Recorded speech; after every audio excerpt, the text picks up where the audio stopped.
can I just ask you one thing before we get started? In the morning, don't try and change the batteries in your pepper mill because the peppercorns will go all over the floor and then you'll trip up and then the day will be ruined. Welcome to Digital Daily for the 26th of June 2012. Exclusivity isn't so Siri anymore. Let's get digital. Digital, I want to get digital. Can you hear my laptop dock? Thank you for joining me again. It's been over a week and tenacity is clearly coursing through my veins. Yes, I can't stay away from you folks. You are fantastic and I'm going to repay you in droves today because for the first time since Digital Daily began, we have some form of structure to this fabulous show and we've got about 6 or 7 different news stories to share with you today. I say we, I'm not schizophrenic. I just feel like we're part of a community and we're sharing this digital journey together. So stay with me and I'll give you the best of what I've got. First thing today is going to be about Siri. It's made a bit of a shock appearance ahead of time. We've heard about Apple's future partnership with a lot of the car manufacturers. Well, it seems that something's already happened there. I want to talk to you about the best digital reader that I've found. So not ebooks, but something that's just as exciting and magazine-y. We'll talk about that very soon. Going back onto the Apple platform, some stats that will surprise you. I'm going to talk about ways to get Netflix wherever you are, from whatever region, because we know there's things that you can get in the US that you can't get in the UK. That's going to be exciting. Some really good news, again, on the personal digital magazine front. So some new content we can talk about there that's going to excite and vibrate your day. And finally, you've heard about Google goggles. You've heard about all this Google Glass and these ways that you can see stuff that isn't really there, like zombies. Well, now we're going to talk to you about something very exciting in the travel sector.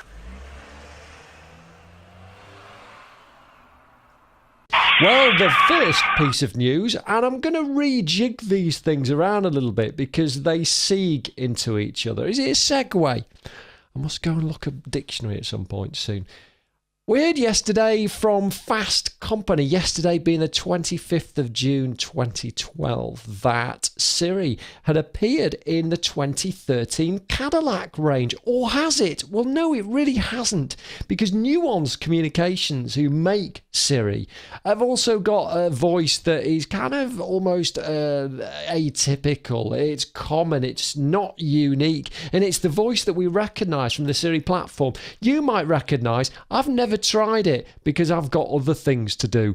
But that Siri voice has manifested itself in the latest Broom, and it's not the same technology. It's not Apple technology. It's fundamentally the voice that's appeared. And this is quite exciting to me because I always think that when it comes to put a podcasting head on here a little bit. When it comes to audio marketing, you want consistency, but you also want something unique that defines your brand. And having that same voice for other brands, for other companies to use, just doesn't riff comfortably with me. And I'm thinking, Apple must be getting a bit peeved because, as we know, Don McAllister from Screencasts Online, Apple do favour this walled garden approach, and they must be screaming into their ridiculous little iPads now, the overpriced devices that lots of you carry because it's the new big thing and everybody's got to have an Apple, right? Where's my HTC Desire?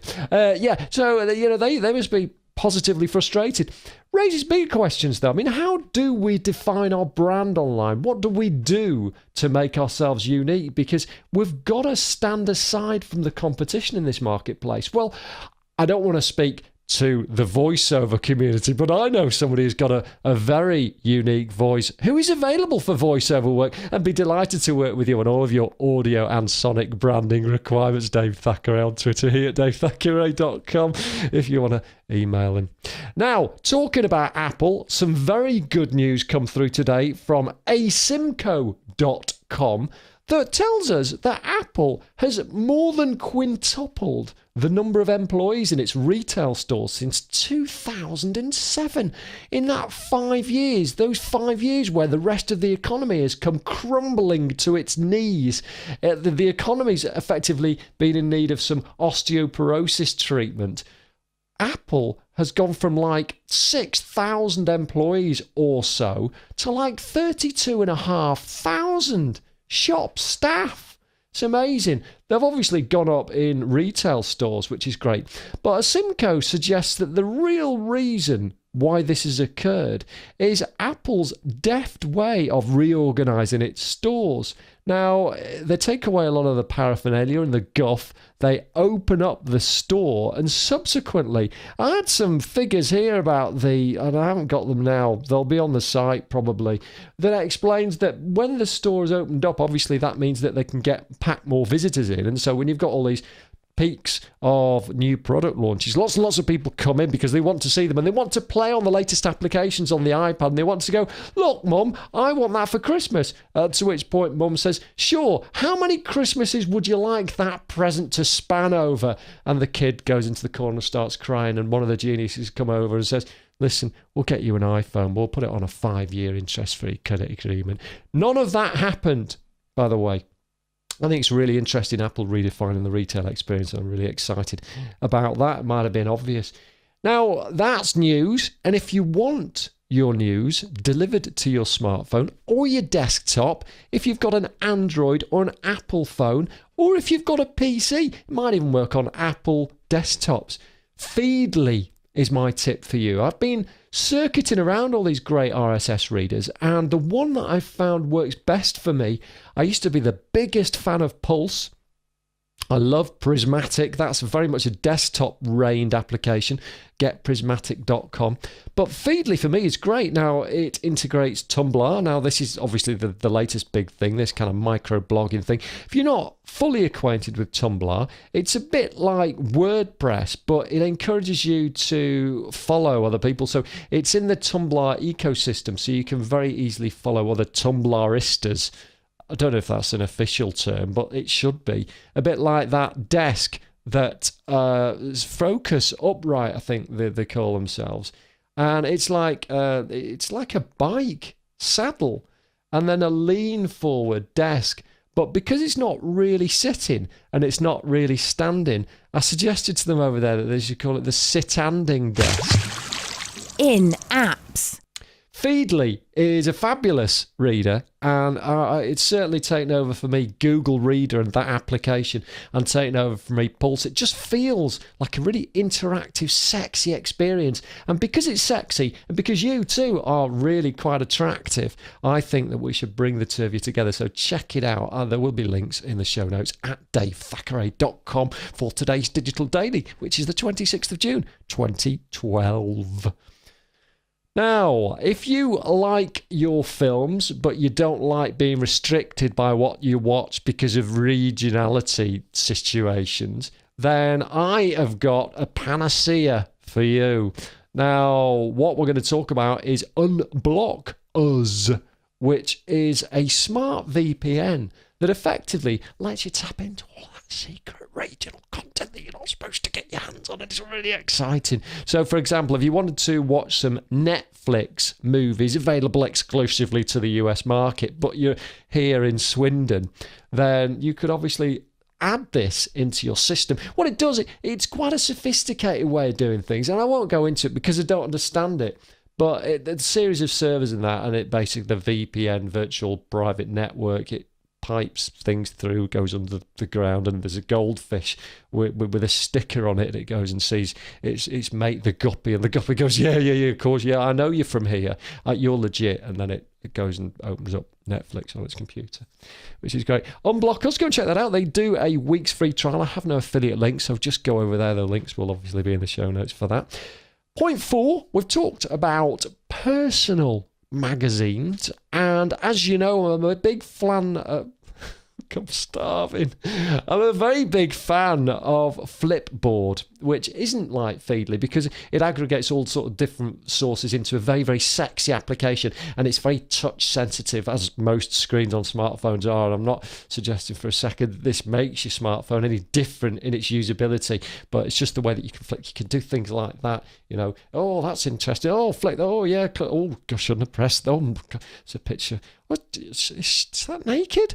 I don't know. Anyway, so it feels a lot more UX savvy. Now, from Thursday this week, which is 2 days from now, the New York Times are going to be jumping on board, and for the first time in the history of Flipboard, and bear in mind it's been around as a public version on Android for about a week, but it's been in beta for a long time before that. Oh, that's nice, but imagine how nice that would be if it had the New York Times on it. We'd be having even more fun. It's the first time that Flipboard will be offering premium content, so thrilling news for us all there. I'm sure you'll agree. Very excited to see that. Now, there will be a lot of free content provided by the New York Times as well, the number one authority in the media on the other side of the Atlantic, or your side of the Atlantic if you speak like this and you ride cowboys. You want to check that out because Flipboard is becoming my de facto standard for digital exciting personal magazine feeling type applications. So you should check that one out and get over to there. And lastly, I want to share with you something that for me is dead exciting because I am a travel fan, as I'm sure you are. Even if you just go around the block. I know a lot of Americans don't have passports. I don't know whether that stops you doing anything. I imagine that means that you wouldn't be able to get to Texas, for example, or Dakota, who would. And this travel thing that I'm going to talk to you about, Lonely Planet, have tied in with Layar, which is an augmented reality application. Realising this is very top heavy on the smartphone side of things these days, and if you've got one of those Nokias with a tiny screen that you can only text and phone on, which are actually the best phones around because they don't distract you from the job at hand, which is making calls, say, or communicating, won't be of interest to you. But Layar is this great way of effectively layering on top of a picture information that actually isn't really there. A really good example of this, London Transport a while ago started putting like stuff on top of effectively bus shelters. So if you're on the top flight of or top deck, let's use English for a change, top deck of a double-decker bus, when you went past these bus shelters, if you pointed your phone at the top of the shelters and that stuff like monsters would appear and things.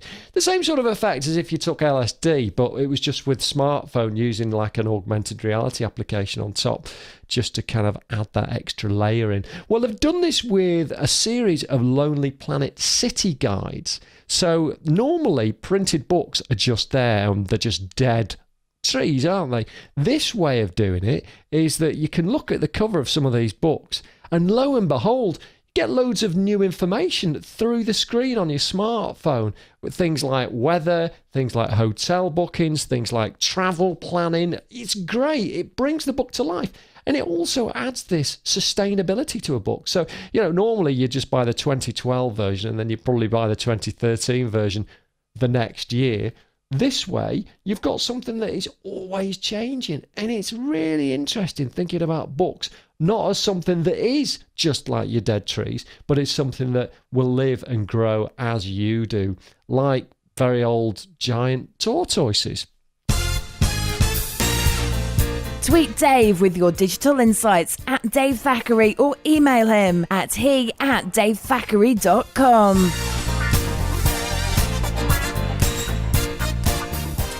Okay. That's today for you. That's the 26th of June 2012. This has been Digital Daily. I am Dave Thackeray at Dave Thackeray on Twitter. He at davethackeray.com if you've got things like dancing with this QWERTY and sending me an email. I would love to hear from you. Hope you had a good day today. I will see you tomorrow, the 26th of June +1, which makes it the 27th. Always early when I do these things, which is why nothing quite kind of transpires as it should. Have yourself a fantastic day, and I can't wait to see you tomorrow.